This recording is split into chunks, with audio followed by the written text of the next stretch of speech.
Hey guys, welcome back to another video of how I mix Bloom. This is Diamonds. We're on the final stretch. I won't be playing the song for you because, well, why does it sound like that? It's not supposed to. I have somehow managed to fuck up my computer settings. I don't know how. I don't know. So your guess is as good as mine. So I won't play the song, but I can still demonstrate to you what I did. First things first, what's live and what is digital? Of course, by just the looks of this piano, it is live. And there were more than 2 takes, but these are the 2 takes that I've kept. Because if I open there, there's more. But clearly, this was the better side of the ending, and this was the better beginning, so I kept it. We got some exciting, we got some EQ, we got more exciting, and we got some compression, because, I mean, there's a big spike there, and these are really quiet. You know what compression is. Come on. And there's actually some reverb on here, which is, I'm pretty sure that's the default setting in Valhalla. If you can hear a fan in the background, it's because it's 34 degrees Celsius here. And I am basically becoming a boiled chicken, and well, more of a roasted chicken really, with no seasoning, and I don't want to sweat all over. Anyway, moving on, we got the live kicks, and you can immediately tell that they've been committed twice. So I can tell you exactly what was on there before even me looking. Is there's an Orion, there's a God particle, and an R bass on one, and the next one was doing EQ and probably even more R bass, because they're not really that good sounding on their own, which is why in the drum kit you get the processed and unprocessed, so you can mix and match. And clearly I tried things. What's this EQ? Okay, I know, and there was even limiting, barely any, but I just decided to go with the voice of God. So, I will take that happily. Snares are again committed, but I can tell you, I mean, you can always find out just by going in here. Oh, it's not fucking working. In there, there's probably a distressor doing some compression. How much, I don't know, but if it is me, it's probably doing at least 10 dB. And EQ, probably boosting the high end and cutting the lows, simply just to get it into the song easily. And we got the rim, which is committed, so it's going to have the exact same processing as the snare, because it is a snare just hit on the rim of the snare, hence the name rim. Yeah, you get it. And these, well, these aren't live, I don't think, judging by the name. They definitely ain't. They're definitely from Splice. I don't know what I'm talking about. And I actually have these, and they're not committed. That's a surprise. The reason why they're committed is because I would worry I would lose things, because I'm constantly going back and forth in projects with this, and I was also changing computers during it, if that makes sense. I was switching from Windows to Mac, so I had to transfer everything, and I didn't want to load up a project and not have the plugin yet before I install them. So just getting rid of the low end, we got some Verb, just spacing it out a little bit. I wish I could play it, but it sounds like ass, so I'm not doing that. And we have Soothe, which is definitely just going to just get anything in the harsh end up here out, and then mainly the build up here, because I know there was a build up there. And we got bass. We got the bass, which is digital. All of this is live, and so is the piano. And the bass is definitely not. And these lead vocals, which are samples, are also, well, I assume they're real. But I don't know what processing was on them, as they're a sample, so I didn't. Anyway, we got some more exciting, definitely to beef it up. And we got the voice of God on there again, because why not?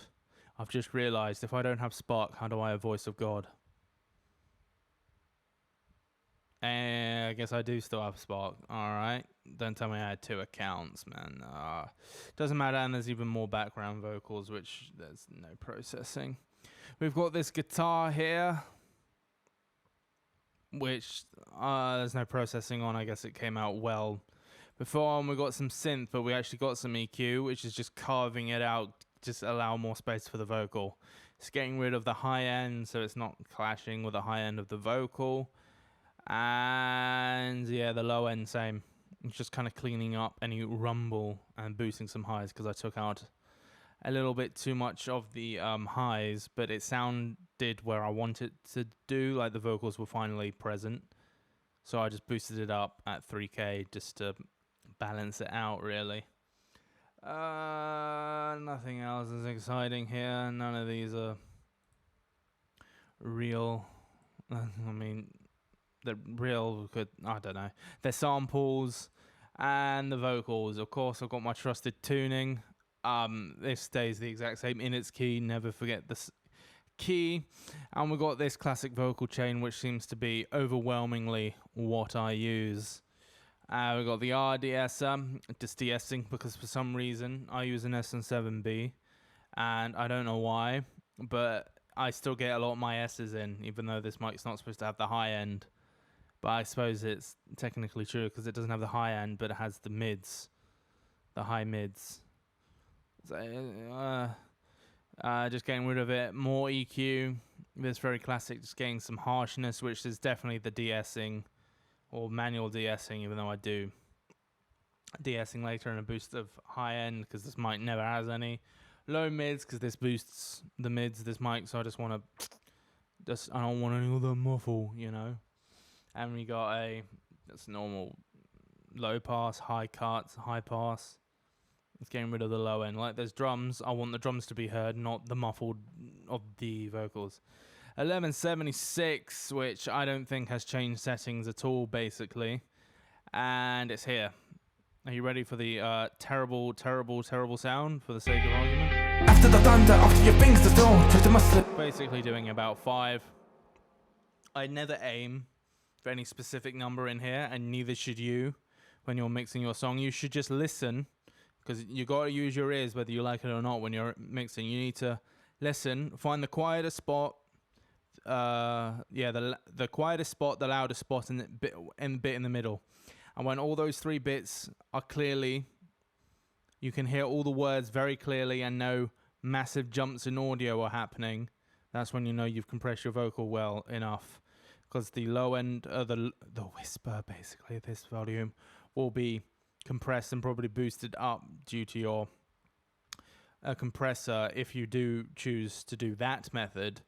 And your massive loud bits will be basically the same way I'm talking now, and the way I'm talking now should basically be how the entire song sounds. You should be able to hear all the vocals, well, all the words clearly, and that's basically it. If it's muddy, cut the lows. If you need more highs, boost the highs. If you need to DS, more likely you probably will in the digital world, DS. Like, as you can see, I've got 2 DSs on this vocal, because I needed it clearly. But next we got RVox, which is probably the easiest compressor to use in the history of compressors. All you got to do is drag this down for it to actually compress, and then bring that down so it's all so it's not loud, horrifically loud. I mean, you can do them together so that they come down at the same time. For sake of argument, I don't remember the settings. You can do it like this and then just drag it down together. But luckily, I can remember what the EQ is, and are you ready to go? After the thunder, after your things to do. That's doing some. That's doing some heavy lifting. It's definitely bringing it out of the beat as well, because RVox is really good at that. And then we got some fresh air. I almost forgot what it was called. Just doing some highs and more mids. Really this simple. It may be the RVox may have boosted it out, but it doesn't mean. It doesn't need some brightening, some sheen, some shine, you know. Soothe, just to deal with any harshness or resonant frequencies that are now brought in because of my compression and the air. De-essing, doing some very basic de-essing from 4K to 14K. I love this de-esser. It finds its way on pretty much any song I mix. So, just a little warning. If you do have the FabFilter de-esser and the Waves de-esser, the FabFilter de-esser is a lot better with not so harsh ones, and it's very good for when they're present, like the Fs, the Ts, the Fs, the Ts, the S's are all prevalent, but they're not harsh. The Waves de-esser is much better at dealing with harshness S's as well. It just is better at dealing with them. And we got another de-esser. Oh shit. What's this one doing? Okay, this is doing it in the really highs, 11 to 16k. There was definitely something. I wonder if hang on. See, the T's, what I was saying are getting harsh, so I needed to, well, still poking out after the de-esser, so I just used 2 to contact both frequencies at the same time. Could I have used the Waves de-esser? Probably, but I just didn't want to. So, also, the threshold and the range are different.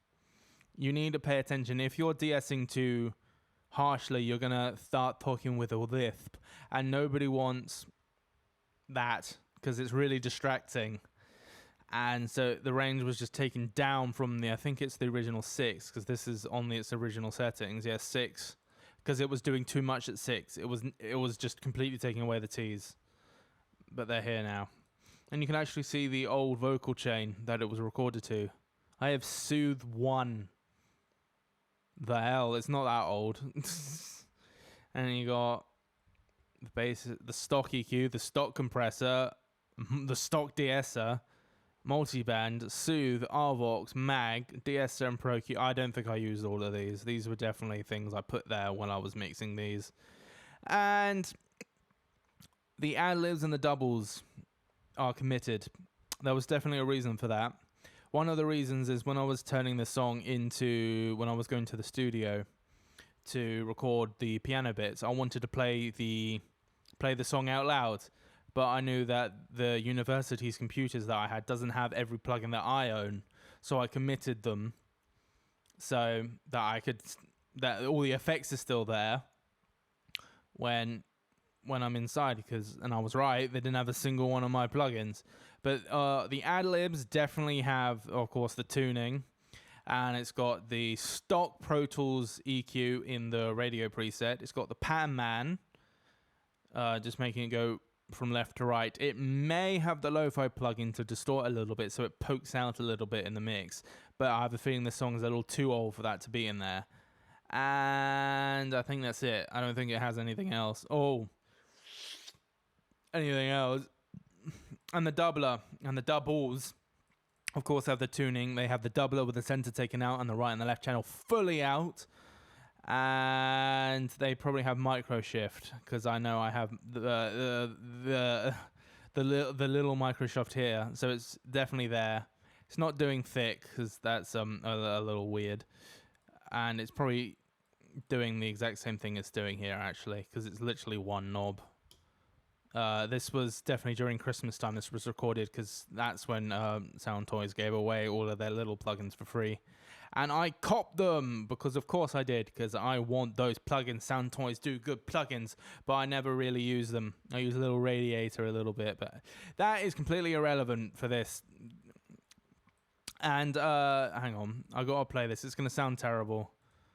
No, there's no reverb on them there, and all of these go into this bus, which is the exact same, except for this EQ where the high's taken out, so they're not nearly as present. CLA is in the black setting, the Blackie setting. The Blackie setting and the Bluey setting from CLA is that the Blackie is a lot smoother and not as aggressive. Because the Bluey is a lot more aggressive, and it also boosts the mid-range. So if you ever switch, it feels more present in the blue, is because it boosts the mid-range, which is where the presence of the vocal is. So, and this was definitely to put it in the background. Arvox is doing actually less compression than the top one. Oh shit. So that was probably because I didn't have the Bluey setting and I didn't need that harshness. This is here. So clearly it was a bit too dark, so I added this instead of changing that. And Soothe is doing the same, and the DS's are. This is doing slightly more to 18k, unless this said 18k, and it does say 18k. I'm horrifically blind. That says 11 to 18k to do the really harsh. Same settings. This is actually going all the way to 2k. because I'm singing this in a slightly different key to then the main vocals, and then when you switch keys in a song, more frequencies come out, and I'm just dealing with them all at once, and I've absolutely slammed the threshold to basically infinite. It will probably give me a lisp if I soloed it, and the reason I did that is because I didn't want the S's in the way of the main vocals. I don't want them building up. A lot of S's on top of each other do not sound pleasant. They are very distracting, which is why they're doing there. And it's basically the same Valhalla with little micro shift because it was not recorded on this computer.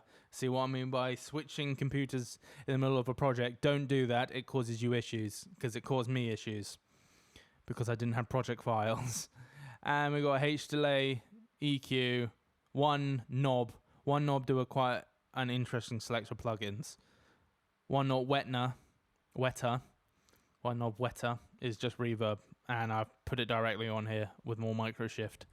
And we got widener with this plugin. And we got width, doubler, doubler, and it's definitely just stretching it out with the S1 imager.